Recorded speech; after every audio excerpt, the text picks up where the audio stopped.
Bienvenidos! Today we're going to talk about resources for learning Spanish.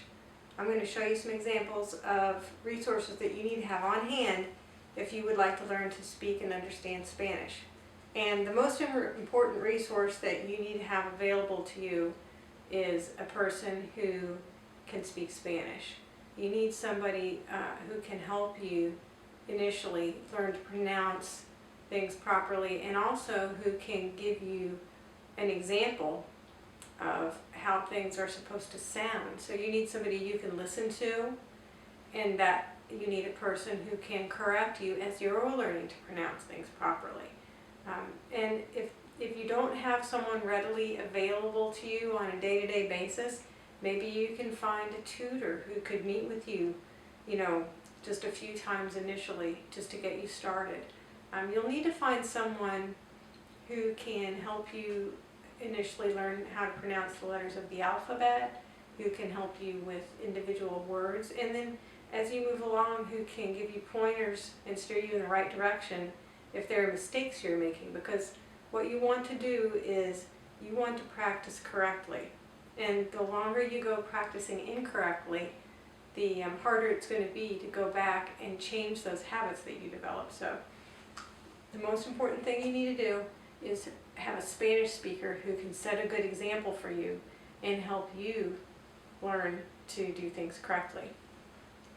You're also going to need a dictionary.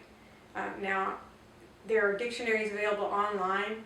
I prefer those because many of those you can find have a little button that you can push where it'll pronounce the words for you. Sometimes the pronunciation is difficult because it's like talking on the phone. You can't see the person pronouncing it, but it's better than just you struggling to pronounce things on your own. You can kind of hear how the word's supposed to sound. But if an online dictionary isn't available, or if you need something portable and you don't have a tablet that you can take places with you, you have no internet, I would recommend a fairly decent sized dictionary, not the little wimpy, small pocket-sized dictionary, because a lot of times those don't have enough words in them, enough vocabulary. So something fairly large that's going to have a considerable amount of words in it. The next thing you're going to need, if you're going to be learning Spanish for communication, is you need to keep a vocabulary journal. You need some sort of notebook or binder that you can use. Now, it could be anything.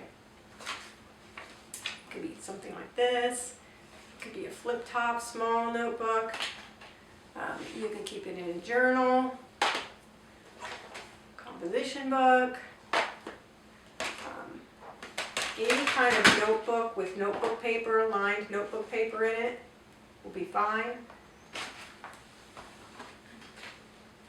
This type of notebook, or you can have a binder with loose leaf paper. Now what you're going to do is you're going to divide each page in half, and on one side you're going to put Spanish words, and on the other side you're going to put the English translation. And the way you're going to use this journal is, as you progress through your day, you're going to put in words that you think of in English that you need to know in Spanish. Anything new that you learn that day, or anything that you hear in Spanish that you want to know what the English meaning is. Maybe in a book that you're reading you see a new word and you have to go look it up. Put it in your vocabulary journal. And this becomes your foundation for vocabulary that you're going to learn to build your fluency in Spanish. Maybe it's a short phrase. Maybe it's an idiomatic phrase. You're going to put it in your journal. And this is what you go back to on a daily basis to learn your vocabulary. I have other videos on learning vocabulary in Spanish. You should watch those because they give you tips on how to learn vocabulary and how to not overwhelm yourself learning vocabulary. So watch those videos on how to learn vocabulary, but this journal is going to be your vocabulary list that you go to really learn the language for communication, because these English words that you need to know Spanish for are going to be things that you need every day. They're going to be common words that you think, oh, I wish I knew how to say that in Spanish, or you'll be talking with somebody or reading a book or watching a TV show and think, what is that thing they keep saying over and over again? You're going to write it down and go look it up. This is your vocabulary, because if you hear something once, or if you hear it multiple times, you definitely need to learn it, because you're probably going to come across it again. Now, so you got your notebook, you got your person, you got your dictionary, notebook. Oh, internet. Internet is really, really helpful. You have dictionaries available to you on the internet. You have Spanish speakers available to you on the internet. You have reading materials on the internet. Having the internet is just crucial, especially if you're in an area where you don't have access to people who speak Spanish or to some of the other resources available. So internet, really, really important resource. Flashcards. Flashcards are going to be very important, especially initially, for you to acquire large amounts of vocabulary. I have videos on how to do flashcards. They're going to give you pointers on how to actually employ the use of flashcards to master vocabulary, but they're just essential for learning vocabulary. Books. Now, you don't have to go out and spend any money. You can go to the local library and find books in Spanish. And the kind of books that you're going to need initially are just children's books. You want basic level books, because face it, you're probably not even at the preschool level yet. You need little kindergarten books. You need like one word on a page board books initially. And that's okay. Those pictures, that holding that book in your hand, all these skills that you are using are going to help you connect and remember this vocabulary. So get those children's books. You can get, this is just an example of a book, you can get a book that has 1 or 2 words on a page, okay? This is going to help you. Pictures that help you connect those words with meaning. That's just going to help you remember them. And you want to practice these books. You're going to just get a few books that you're going to practice over and over again until you're fluent with these. You want to master these. You want to know that vocabulary, but even more importantly, you want to know how to pronounce this fluently, because this is how you're practicing those infant skills, where infants become really adept at saying certain words that are very common, like mommy and bottle and, you know, go outside, little phrases. These are your little infant phrases that you're going to learn. So pick something that's somewhat meaningful to you, that's a subject that interests you or that applies to your life. There are lots of books available that have little short phrases or repetition in them. So pick some books out at the library. You can go to discount bookstores as well, maybe even garage sales occasionally. You can find books. Also, there are picture books where you can learn basic vocabulary. Those are also good too. So you can get library books, but get books that have initially small amounts of words on the page. Let's see here. Here's a board book with vocabulary. The pictures are going to help you. That tactile sensation is going to help you. Let's see. Then you're going to graduate up to more complicated books where you're reading more for meaning and you're having to become a little more fluent. But you should have some basic vocabulary at this point, because you've been using your vocabulary journal and studying books with basic vocabulary. And then you can also get books that you know in English. So if you know Goodnight Moon in English, then you could get Buenas noches Luna in Spanish. So you know what it all means already, and that's going to help you. That's one less thing you have to worry about. You know what things mean. You just need to work on your pronunciation and your fluency. El conejito nufle, nafubani. And then another thing to look for is books that have the English and Spanish. I really like this one because it has rhymes, which even adds another hook for you, because the words rhyme. These are little Spanish rhymes. And it has the English and the Spanish, so those are good. This book I got out of a Cheerios box, and it has Spanish and English, has just a few words per page, it's got pictures. So you can gradually get more and more complicated books, but look for English and Spanish, okay, with pictures, in the children's section of the library. And then eventually you can get into more complicated stories. Here's The Lion King. in Spanish. And there are a lot more words on the page. There's English and Spanish though, which is helpful to you.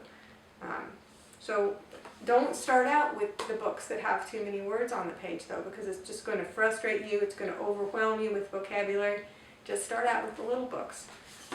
These types of reference books are good also, but I wouldn't start out with this too much. This has basic greetings and some vocabulary themes, but when you're in the infant stage, you just need basic vocabulary, one word at a time, and you're working on pronunciation. Once you know your alphabet and you're good on your pronunciation, you have some basic vocab, then these little books are great for phrases and vocabulary themes. Another book that I like to recommend is a reader, a Spanish reader.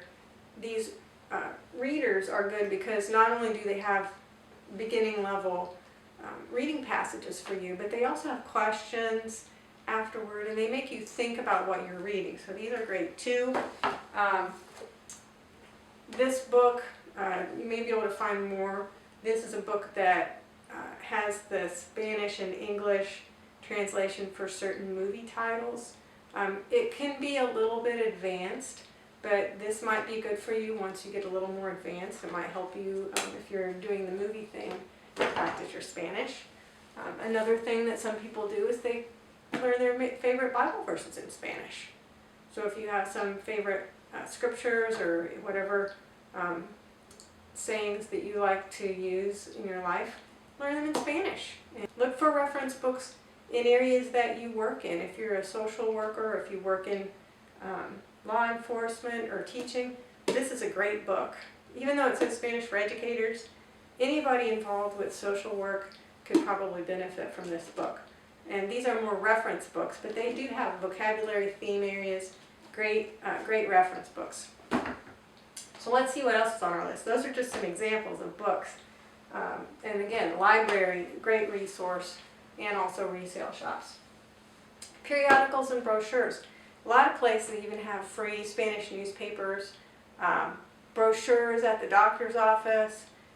You can even look around your home, products that have the labels in English and Spanish, instructions and ingredients. Here's a Jell-O box that has English and Spanish on the back. So lots of resources just in your daily life available to you. I even practice Spanish sometimes with the person at the Wendy's drive-thru. So lots of things you can take advantage of probably just at your fingertips that you haven't really thought about before. Music, okay? Music is a great way to develop that automaticity. If you have a song that you like in Spanish, find the lyrics somewhere online or have someone write them down for you and memorize those and sing that song. And if the more you repeat it over and over again, you've got that vocabulary locked in. You're developing that automaticity for pronunciation. So music can be a great way to learn a foreign language. Movies. If you watch movies in Spanish, be sure that you are watching a movie that you know the English meaning, because initially it's going to be really difficult for you to understand a Spanish-only movie. If the movie is made in Mexico with Spanish-speaking people and it's not an English-speaking movie and you're an English speaker, that's going to be pretty difficult for you at the beginning. I would start out with movies like, let's see here, you know, English movies that have English and Spanish soundtracks. So if you've watched the movie in English, you know what they're saying, so that helps you tune in more to what they're saying in Spanish. Be sure that you get an actual Spanish soundtrack, not just subtitles, because if it just has Spanish subtitles, that's really not going to help you with your comprehension. You need something that has a Spanish soundtrack. You can also try movies in Spanish that were made, you know, for Spanish speakers, but they initially might be kind of difficult for you. You can also find a lot of movies and music at discount stores, you know, at resale shops, and even at garage sales sometimes. So look at those places for those materials in English and Spanish. Also, if you have cable, maybe you have Spanish channels, or maybe you live in a metropolitan area that has a Spanish channel broadcast on TV. Watch some of those Spanish soap operas, or music shows, or talk shows, or even news. The news tends to be a little bit fast, But some of the talk shows and movies and other things that are available, children's shows especially, because they tend to speak a little bit more slowly, more clearly, and use a more basic vocabulary. So children's programs, children's movies, even children's songs are pretty much at our level when we're first learning Spanish. And another great resource is the radio. Now, the radio announcers and the radio advertising is going to be really fast. So it's going to be kind of difficult to learn initially. But if you spend a lot of time commuting in your car, you could do music, you could do radio. Those are places that you can get some exposure time. And it's already time that you're spending in your car anyway, so you can utilize that time for exposure. The key with these resources is that your goal is to be able to close your eyes and understand what's being said with your eyes closed. Initially, especially if you're looking at a person speaking, I would encourage you to go ahead and watch that person speak, because you need to observe their facial expressions and the way that they're forming their sounds with their mouth, and you need to get some communication cues just from their body language. But eventually, what we want to arrive at is for you to be able to close your eyes and understand what's being said, because then you have really paid attention to the sounds and you're able to interpret those sounds and give meaning to those sounds.